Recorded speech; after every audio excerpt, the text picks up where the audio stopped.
As is maar op die toneel oorlede. Hy was op die toneel toe.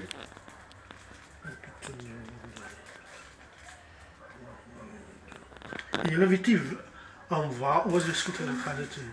Meneer, om 'n ondervader te wees. Verstaan, hy was in 'n bende aktiwiteit.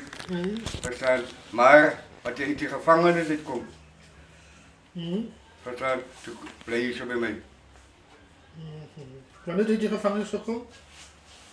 Maar is nou omtrent seker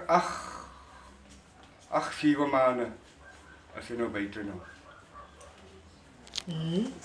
Toe jy nou opgehou met die dan? Ja, toe hy nou opgedeur dinge zijn en ek moet nog gepraat moet nou saam met hom.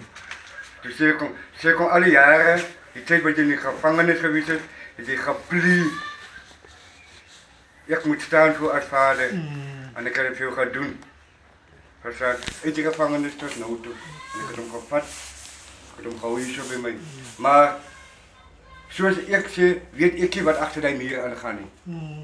Verstaan je? En natuurlijk kan ik ook niet zeggen als je nog altijd betrokken geweest bent in die dingen.